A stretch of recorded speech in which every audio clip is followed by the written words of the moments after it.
going on, everyone? This is Alex Quin, and you're listening to Hustle Inspires Hustle. Today's guest turned 25K into a multi-million-dollar beauty business, and she did it without a celebrity name, a viral moment, or massive funding. Alicia Grande is the founder and CEO of Grande Cosmetics, one of the top lash and brow serum brands in the United States. Her products are sold at Sephora, Ulta, and Amazon, and the brand has been named the #1 lash and brow serum in the country by Circana Data, earning over 100 beauty awards to date and hit the $100 million mark in sales. What started in her suburban New York home has become a category-defining brand built on results, innovation, and purpose. So if you're building something from scratch or want to learn how to stand out in a saturated market, or you care about growing a mission-led business, this is an episode you don't want to miss. What's up, Alicia? Hey, Alex, excited to be here. Hey, I'm super excited. Thank you so much for rescheduling. I had a personal matter last week that went crazy, and I felt super bad because I was really looking forward to talking to you. So I appreciate your flexibility. I'm very honored to have you on. You got it. So you're in New York right now. I'm in New York. I'm in White Plains. It's around a half an hour from New York City. So I'm all over the place. I'm in White Plains, I'm in the Hamptons, and I'm in West Palm Beach. So Those are some yes, great places to Westchester. be. Yeah, I'm all over the place. I don't know where I wake up. Yeah. Oh, I like it like that. So before we started, we actually figured out that we have quite a few things in common, which kind of reinforce the fact that we wanted you on the podcast, right? You're a woman that's built an incredible business. You built a like what I would probably say multi-nine-figure business, if I'm not mistaken, or almost there. And you've done that on the back of being able to learn many things, branding, marketing, media, PR, media buying, which we talked a little bit about, and you've been able to build this incredible empire that not only sells uh, incredible numbers, but sells in some of the most prestigious stores that sell the type of products that you sell. How does it feel to be here? And talk to me a little bit about your journey and what led you to start this business. Yeah, no, it feels great. I mean, it's been 17 years, and what's funny is that we talked about that you do digital marketing and you really help businesses scale. And that was my background before I even got into Grande Cosmetics. It's one of the reasons that I started the company because I had a radio show literally 20 years ago, okay, that was called the Health Buzz. And I had this because I was obsessed with beauty, anti-aging, but I wanted to use it as a vehicle to interview doctors, scientists, chemists, whoever had the latest and greatest anti-aging vitamins on my radio show and get them to talk about it. And if the show did well, then they would like work with me on media buys, right? And that was before podcast even happened. And what happened, Alex, is in my journey, I met a chemist who had created a formula to enhance your own natural lashes, right? So I had two kids. I don't know if you have any kids yet, Alex. Yes. Well, I have two boys. One's 24 and now the other one's 21. But after I gave birth to my sons, I realized that my lashes got really short. And when I was a lot younger, they were beautiful. And I'm like, okay, great. Now I gained all this weight and I lost my lashes. I'm like not feeling confident about myself. So I used this chemist formula that he said would enhance my lashes. And I knew a lot about ingredients. So, of course, I researched it and I used it on myself. Okay. And it was so fabulous for me that my lashes doubled in length and thickness. So I knew, like, I knew I had something, right? Yeah. Um, but I was first, because my point I was saying was to get advertisers, right? So I used this lash serum that he had, and I was advertising it on radio. And what happened was, is he never actually trademarked his name for the product name that it was. So he had to stop advertising with me. And that's how I was making money was through advertising. I was getting a commission on all the ad sales. And Mhm. I said, listen, my last name is Grande. And I looked it up, right? I was like, is Grande Lash available, as a domain name? Can I trademark it? Did that, got the website. And I was able to make a business out of it with my life savings of $25,000. I was able to get product. I was able to make a website. I was able to go to my first trade show in New York, and speak directly to spa people. Like you said, your wife is doing lashes and hairstylist, and they believed me because they saw my transformation was real, Right. and they tried one, and then their lashes got really long and thick, and people noticed it, so they wanted to sell it. So that's how it really got started. So you okay, so to backtrack a little bit, Yeah. it started off as a strategic partnership where you had some kind of rev share, you managed the marketing, you made some type of sales, you earned your cut, but it wasn't fully set up the way it needed to be from a branding perspective, which was your opportunity to be able to do so. Which is great because that's what a lot of marketers tend to do, which Mm. do revenue share deals or deals where they help an already existing business and eventually it turns out to be something bigger and more beautiful. So you definitely saw opportunity there, and you gave yourself the time to see if it would work. Did you give yourself the time to see that it would work before you invested the 25K? You invested the 25K after you started branding everything, right? Or like that was the start of it? So I knew I knew it was going to work because I saw how well I was able to sell it Yeah. directly to people at a trade show. Okay. Yeah, which really is very different than affiliate marketing, but in a way it's similar because it's direct selling, right? Um, so I was able to show people my authentic results, and then they would buy, right? So I knew that I could sell this product already. And Okay. then I was able to convince the chemist to create this under my own name, which by the way, they thought like this was going to be a little hobby for me, right? Oh, here's a woman, mama too. She doesn't have any money. This is just a little thing for her, a little hobby. No, I was serious. And I did my first trade show. I don't know if you ever heard of the Jacob Javits Center, Alex, in New York City. It's like the biggest, well, it's the biggest convention center, right? And I went there in 2009 and I bought a booth for $1,500, which I negotiated because it was $3,000 to begin with. And so, everyone who's listening, the price is never the price. Always ask for a better price, by the way. So, I was able to get that booth for 1,500, and I literally quadrupled sales because everyone who stopped by my booth, I asked them, "Have you heard of Grande Lash? Have you?" And the answer was yes or no, right? So getting them to engage with me, right? Like people do on social media now, it's asking the questions to get them to get an answer. So I'm always prompting that, and they would buy GrandeLASH-MD, and they would start off buying one, and then they would buy like six or 12. But let's go back to that trade show. So that trade show, when I spent 1,500 and I made 8,000 in sales, I knew, Alex, I knew that I was going to be able to scale this business. Okay. But I had no money. I was bootstrapped. And I don't know if everyone knows what that means, but that means for every dollar you spend, you need a dollar coming in because nothing's coming to you from finance. It was just, you know, Yeah. I had to pay for my product, pay for the next trade show.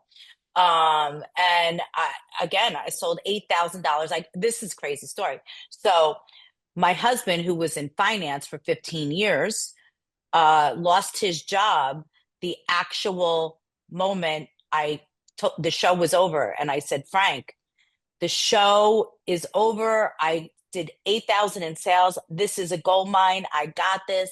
I'm going to go all over the country. He goes, this is great because guess what? I'm walking out of the company. Everything's in a box. That was the whole 2008 financial crisis. So, my family, got hurt from that. And I had two sons at home that were young. And I knew that I had the means to support the family with this business because I knew I could scale this business, and I had the grit to do it. I had the passion to do it. I knew the product was amazing. And honestly, I put my roller skates on and I went all over the country doing the same thing over and over and over again. Wow, Alicia, that's incredible. So let me just to recap what you're sharing with me here. Yeah. This was around the 2008, 2009 time, okay, which we already know what Mm-hmm. happened around that time, and it was very Hmm. scary for most of us, uh, Yeah. for my parents at the time, because I was in I was starting high school at the time. Hmm. Your husband loses his job at that time. You have Yeah. you have both kids? Yeah, because one Yes. is 21, one is 24. They were babies. Yes. They How were babies, 3 and 5. Yeah. so you're dealing with the stress of being a mom, which is crazy. Yep. Your husband losing his job, a financial Yep. crisis, and then you're betting all your chips on this new business. Everything. What Everything. It was like black or red. was I anyone bet telling I you that you were nuts? no, no, no. Nobody told me I was nuts because they, you know why? They could really see my passion, which was authentic, and the results. Who doesn't want long, thick lashes that are theirs, right? They own their own natural lashes. I knew with the love that I had for the product, the love that I had for beauty, the brazen way I am just going and speaking to people, taking every opportunity that's out there to engage with a person. I knew I had this, but I'm not going to tell you that this was easy. Okay. I had to do like 30 to 40 trade shows a year while my kids were 3 and 5. My husband was home with them, and I would literally get like big duffel bags and bring my roll up banner, my products, my collateral material, which are brochures. And I would go to the trade show, get someone who was local because I couldn't pay for them to, fly to help me with the show. I used Craigslist. I don't even think people know what that is anymore. Sorry, started But very quick. oh yeah. Okay. So I used Craigslist, and I would get just some helper.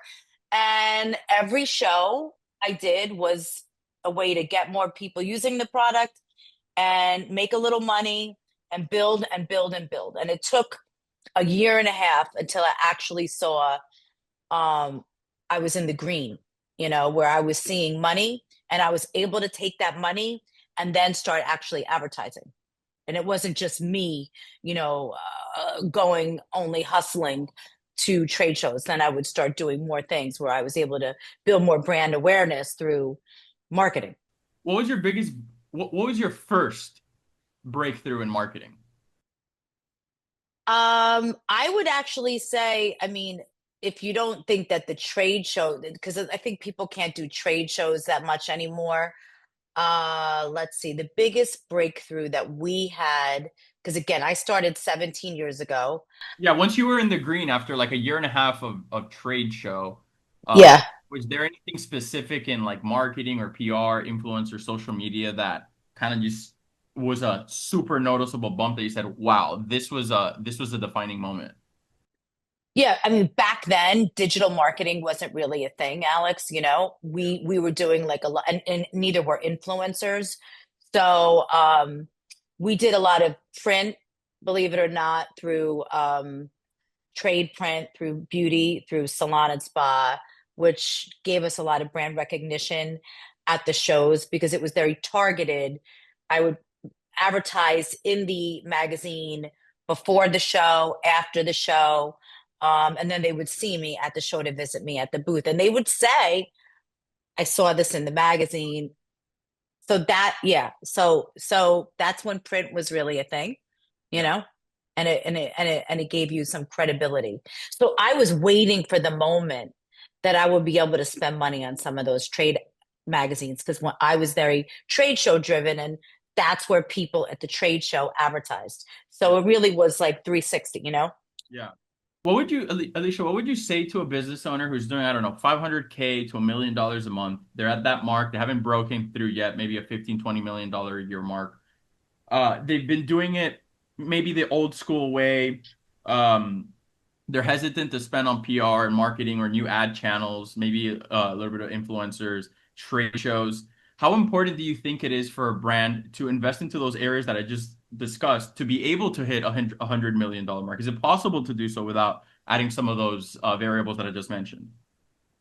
I mean, I think, Alex, in today's market, digital marketing, and I know that that's like your expertise, and I do think digital marketing is a way that you could scale a business, but you really need to know uh, if it's performing an A/B test and make sure that those digital ads are very authentic to the brand and and really shares a point of difference, and you're putting that urgency message on the digital marketing.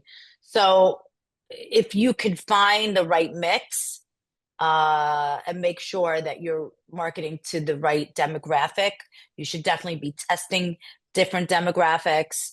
A lot of people think, "Oh, I need to market on TikTok," but maybe you're not looking at the X generation or the boomer generation who does have more disposable income.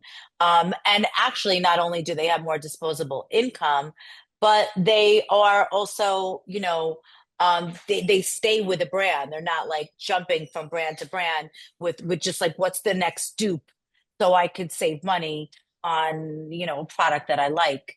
That which we're now in a dupe society. I don't know if you know what that even means, but like there's so many copycats that come into the market that are coming in less expensive. They might even be from China. You don't even know where they're from.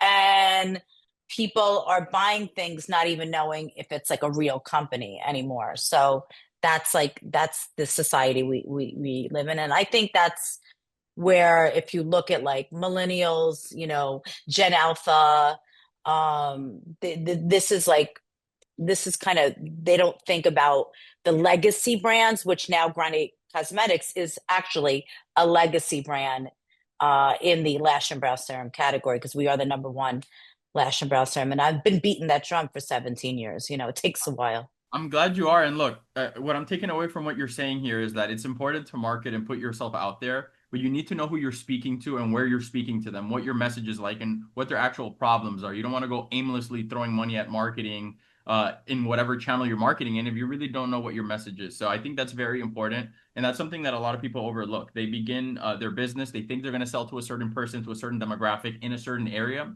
It turns out being very different sometimes. So you do have to be open-minded from that perspective that you may have something in mind, you think you're selling to that person, but it turns out that your target audience is really this. Have you ran into that at any point during your business that's caused you to have to shift the way that you think? Yeah, I mean, I think, a lot with like a lot of the people at my company, we have around 35 people and a lot of them are under 30 and they're really TikTok driven and they're creating content a lot of times that is speaking to a younger demographic where I feel that they should be, I'm always pushing them and saying, go to the older demographic because they're the ones who are losing their lashes, losing their brows, losing their hair, and they're going to be more of a customer that's going to have staying power. But yeah, I mean, I just to go back to the question that you asked me before, um, you know, what would help people? What should they be doing? And I think a lot of people are a lot of younger people are scared to engage and see every single moment as an opportunity. If you are not walking and breathing and living 24/7 your business, you're never going to get to where I got to. Because again, I started with no money. I didn't have money that my family, my parents were divorced. I didn't have anything. And, I had to pay my mother rent, believe it or not, when I was 16. Okay. So, um, if you don't have the hustle, you need to get the hustle because you will not make it if you are not completely on all the time. And not all events need to be glitz and glamour.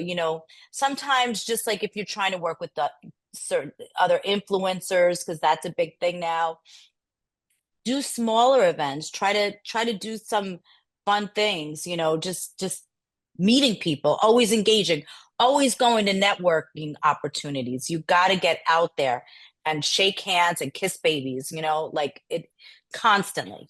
The old school way. Yeah. You know, Yeah. my usual day is a mix of doing that and then, adjusting to the digital approach or just pitching people through email, videos, etc., connecting online, but nothing moves the needle like going outside. Um, Exactly. Going outside is expensive these days, but it's part of the investment. A lot of people are shy, think they're going to get turned down. I'm not going to get this opportunity, but that kind of mindset is not going to get you there. You could have just been scared of investing your 25K and not be talking to me right now. It could have gone Exactly. another way, or life could have gone in a million directions. But you were able to build a business that goes direct to consumer, a business that sells in retail locations. Um, I wanted to ask you a little bit about the retail aspect. Let's say Yes. for a brand that maybe is just starting out, that maybe they have a solid product, they got a little bit of momentum, they're making some sales online, they're kind of starting to feel that rush. When is the right moment to say, okay, maybe I'm ready for retail? Is there a right moment? What are those indicators? Yeah, yeah. So, I mean, with Grande Cosmetics, I was in professional for a long time, the salon and spa industry. So, I didn't even have a real social media footprint, right? But there was a footprint because when we went into Sephora right away, the product was primed to sell. The minute Sephora put it on their .com, it sold out one, two, three. So, you do need to create Demand. a demand, and if the demand is not out there, and you go into a Sephora or an Ulta, you'll be out, out as fast as you were in. They will not keep you there. So if you're thinking about trying to get into prestige retail, you need to give it 110%. And it's hard to be omni-channel when you're starting off like that. I mean, of course, you're going to keep your digital sales, right? But you really need to put everything into that retailer to make sure that that sellout is there. Because if it isn't, you have one chance, right? And So it's if not you set and blow it, forget. It's not a set and forget type deal. Like you have to be able to create that demand for them. You have to be able, exactly. and you can't just like kind of like fall back and expect for them just to sell for you because you're on the shelves, because you might just end up on the shelves the whole time. 110%, Alex. Definitely. Definitely. You can't, you need to sell it. It's up to you to create the demand. I mean, with what you do with the digital marketing, like Sephora and Ulta, that's a big thing. They expect you to be spending money on digital ads through their websites and their platforms to help sell out the product. So it's important to be able to be prepared for that. And you might not have that money to begin with. If you don't have that money for the digital ads, then really be thinking about how am I going to be doing something in a grassroots way. And being out there beating the street, like maybe, yeah, maybe you're standing in Times Square, or if you're in New York and you're like talking to people and you're creating that content, man on the street. Hey, look, do you want better lashes? Yeah, here it is, and just don't be afraid to engage, You you have so can't much. be scared. You have so much energy. I love hearing you talk because like Thank you.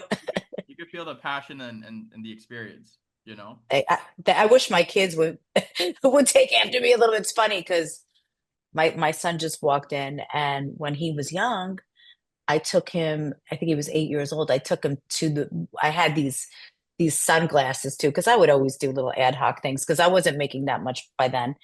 And somebody gave me like all these out of stock, I mean, outdated Ralph Lauren sunglasses. I took him to a street sale in New York, and he was hustling with me. But then like now he kind of like lost that. He lost that.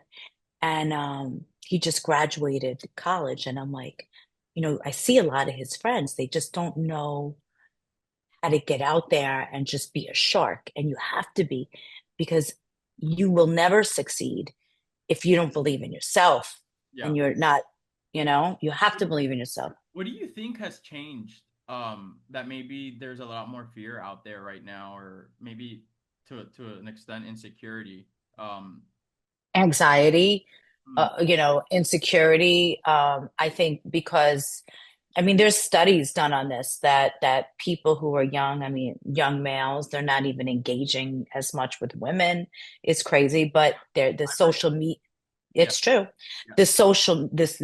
I just heard a study this morning that young mothers, 75% are actually not feeling mentally well. That's another study I just heard this morning.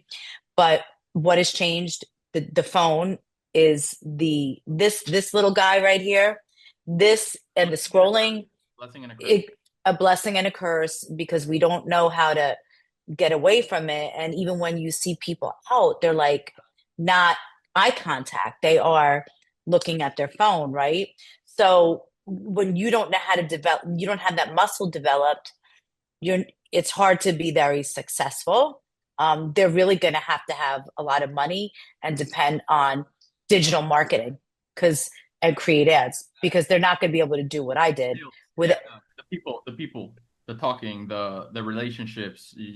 I see what you mean there. There's a disconnect, and most new entrepreneurs will lean on digital channels, which will disconnect them from having to even speak to a customer, deal with the customer. You see a lot of I see it all the time, Alicia. Like in my building, I I get in the elevator and people avoid eye contact.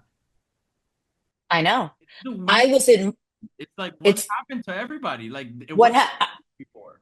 No, I was in my son's law school building. I was in the elevator. A kid had earphones on, and I just interrupted him. I said, "Oh, hey, how are you? Like, you go to law school here, blah, blah, blah." And my son looked at me like I was nuts. Yeah, Like, what? Like, why can't people talk to each other? yeah. You know what? Things need to change. I'm sorry. I know I can't change it, but it's up to the younger generation to try to break out of these bad habits that also COVID did. I mean, for Yeah, sure. yes. But that's also Alicia, the reason we're having the conversation too is because like you're not coming here just saying I think people should be like this with no experience. No, You built a crazy ass business through all of the shit that life has probably thrown at you. thrown So out. you're speaking from experience. And the reason people listen to this podcast is so they could learn and so they could figure out what it is from their day to day or their skill sets that is missing for them to be able to break through that next barrier. And a lot of the times it's communication. I went to the grocery store yesterday.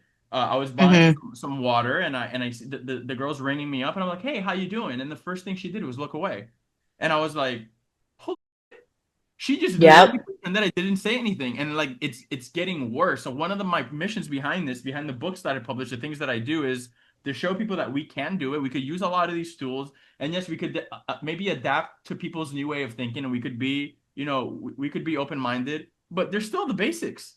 The basics that have worked for centuries. Exactly. And if you're not, see, that's my biggest thing is connection, right? Like I get invited to sit at the Amazon beauty table. Why? Because they like me and I'm personable, right? So if you don't connect with people, you're not gonna like it's gonna be hard to make it. It really will. I mean, look, the guy who first made the formula, the chemist, right? Yeah. He was trying to sell it. Why was I able to make $100 million business? Why wasn't he? Right? He's just the manufacturer. I'm the one who made it. Okay. And that's the thing. If you want to make it, you need to be dialed in. Dial in, wake up, hello, and look at people and talk to people. Okay. Because if I could give anything back to the younger generations, this is what I would love to teach and share. So I am really happy to be on this show and happy to be talking about this. Alicia, it's funny. Every time I have a New Yorker on the show, it's like I don't know what it is about you guys. Uh, you guys got some crazy drive in you. I had last year I had Gil Deser, who's a big developer here in South Florida. He built the Porsche Tower, the Bentley Tower, Armani Oh, nice. Trump Towers. Actually saw him yesterday, and that drive in him is something in you guys. And my family's from Colombia, right? And Oh, okay. there's a Beautiful, the land of beautiful people. there's there's a city in Colombia called Medellin, and the people from there Yes. remind me a lot of people from New York from a work ethic perspective, from that specific perspective, Mm. where you see that they're just on it, they're on the ball, they start a business wherever they go, they just kill it. I see very in common that Jewish people, people from Medellin, and people from New York have those specific qualities, and it's qualities Hmm. I like to soak in because that being on the ball, being on top of it. Jay-Z says it in a song. If you can make it any here, you could. If you can make it here, you can make In New York. it. So I yeah, can't sing. outside of all the cliches, it's true. There are certain regions or certain places in the world where people conduct themselves a certain way. And with the internet and with the age of technology, it's our opportunity and it's our duty to figure out what those common denominators are and try to apply those to what we do on a daily basis. But with that being said, you created a new category with functional cosmetics. How do you know when it's time to expand into a new product line versus doubling down on what's already working? That's a really good question because like I'm going through that right now. We all have limited marketing budgets, right? And there's a TAM, total addressable market, that you want to be able to grow as the hero, but then you start realizing that as you're scaling with digital marketing, sometimes your like MER, efficiency ratio, your return on an ad spend is declining. But when you launch a new product, you usually have to spend a lot more money upfront because you need to now convince, educate, etc. So I think the thing is really understanding the results and being dialed into the results, but you need to know your DNA and what people believe your core competency is. Like for me, it is in lash and brow, but number one in lash. So when I go into lip, sometimes it doesn't really work that well for me, even though like lip plumpers had last year a tremendous year in growth, but that didn't correlate necessarily with Grande Cosmetics because we're known for lash and brow. So I would say you need to know how to expand in products that again fit your DNA, your core competency, and you need to make sure that they really work, because your reputation You ruin all those is products by launching one that sucks. Pretty much. exactly.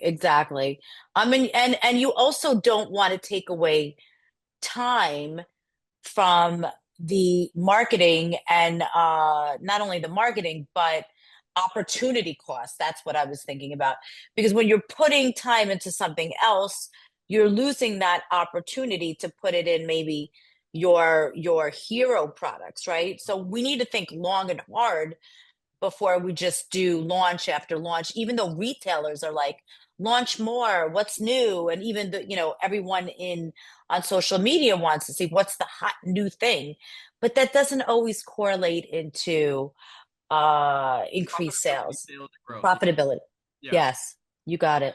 Alicia, how important are customer reviews for a nine-figure brand beyond and beyond like yours? Well, we are always looking at our reviews. I mean, just for example, we were looking at Amazon today, and we have 40, no, I'm sorry, 54,000 reviews on Grande Lash alone with over a 4-star rating. But we're always looking. I mean, what are they saying? Are they saying that, is it working? Is it not working? Are they having a sensitivity? So really listening to the community is how you learn real issues, right? Real world issues. How can I improve? Maybe the applicator needs to be changed. Maybe the consistency is not right. So sometimes you need to do tweaks from what customers are saying. So I would say it's extremely important to know what the community is saying, and trying to engage also with the community. And that's a big thing that people talk about now is community engagement through social media. And we're trying to do that at Grande Cosmetics too. And it's not always that easy to engage digitally No, with, and it's you know, it's quite a challenge. it Usually, is. where I see the most benefit now is education. Even some brands having like Slack and Discord channels, Telegram groups, having like, I don't know, once a week a session with a lash expert talking about this or how to use this or how to use that. Those types of things where you could bring people into something or into beauty events. You're very big on beauty events and all that type of stuff. Yes. Are good. They're a lot of work, but they show the consumer, they show the customer that you care beyond charging them for the product, right? Yes. I talked about that with somebody that was on this podcast. He's one of the owners of the franchises for Berries, which was called Okay. Boot Camp before down here in Miami. Oh, Barry's boot camp. Yeah. Oh, I went there yesterday. Yeah, yeah. So Yeah, one of yeah. the franchisees was here on the podcast last year. He owns 3 locations here in Miami, and he does these upscale, beautiful events for all of his members at like Hmm. Bad Bunny's restaurant and Brickell and all these places. And I asked him, I'm like, it's a lot of work and money to put these events together. And he's like, yeah, Alex, but we're building community. If you build community, Boom. people don't want to leave the community. They come to the events, they come work out. It's a place that they stay in now, and that investment is worth it tenfold. So I'm glad that you're bringing that up. That's something that's important to you guys because it's important to my businesses and to most of the people that I've talked to on this podcast. Now, I have two more Yeah. questions for you, Alicia. Yes. Um, Hmm. what's the lesson that took you too long to learn in business, but you wish someone had told you earlier? Oh, what's the lesson that took me too long to business? And I wish, okay, that I'd say a lesson that I learned is that don't always really trust people, because I really am very trusting, and you do need to be a little skeptical, and gut check things. And I have learned the hard way, Mm-hmm. and it's just my nature is that I'm trusting, and I want to believe that people are trying to do the right thing, and a lot of things are for people, they're fishy, or they're just trying to get something out of you. So, and now the world is even worse that way. So I have learned the hard way that way, where I've gotten, uh, let's say, taken advantage of. That's a huge one. Because a lot of the Hmm. things are like, learn this, train that, go here, go there. But listening to your gut and learning to understand yourself when something feels off, sometimes it's better to pause for a second before like jumping the gun. I was listening to Hmm. an episode of the PBD podcast like 2 days ago, and they were asking about trust. It takes years for somebody to come into your organization, for you to build trust, and for you to allow yourself to let out information that could compromise you. So he was talking about how he lets out information in phases depending on seniority level, and he sometimes Mm. leaks information, waiting to see who dropped the leak to see if they can make it past the next ring of security, which sounds absolutely bonkers to me because it sounds like a lot of work. But everybody has Yeah. a strategy, you know. I've also heard of people hiring private investigators and all types of stuff before they get into business with people. And I tell people, do whatever you got to do so your mind and your conscience is clear on what you're doing to make sure that you're getting into business with the right people and you're not ruining. Right. But with that being said, I'm going to ask you the last question, Alicia, is Yes. how do you want to be remembered? That's a really good. Another one. I would like to be remembered as the girl who had grit, and really, because that is who I am, even though I made it. Okay. And I don't need to work anymore. I'm 55. I don't, and I did do, by the way, in 2020, a financial investment. So not that I needed it, I just did it so I could take some money and now have these houses in the Hamptons and Florida and New York, etc. But I still wake up with grit. I go to sleep with it. It's just who I am. My place in Florida, it's one of those country club communities, and the women are playing golf and canasta, mahjong, pickleball. I can't do it. I can't do it, Alex. I can't do it. I just want to work. I love what I do, and it's in me. It's like you said, you see people from New York, it's the way that we are. Oh, I'm wired like this for sure. Yeah, Alicia, you're way too young just to chill out now, man. No, I'm not ready to chill out. No, I mean, I do. I like my time. I'll have to see you in Florida. I like to go on the boat. I like the beach. Yes, I like all that. Yes. So, yes. Right. Alicia, I appreciate your time. I've learned a ton from you. I know you're going to be back in the future. We're going to have a lot more. Yes. Thank you so much. Listen, y'all, if you enjoyed the episode, follow her on social media. Where can we find you? Yes. So if you want to find me personally, it's on Instagram, CEO Alicia Grande, or the company is Grande Cosmetics, and grandecosmetics.com. Alrighty, y'all. This is Alex Quin, Alicia Grande. Hustle inspires hustle. See you on the next episode.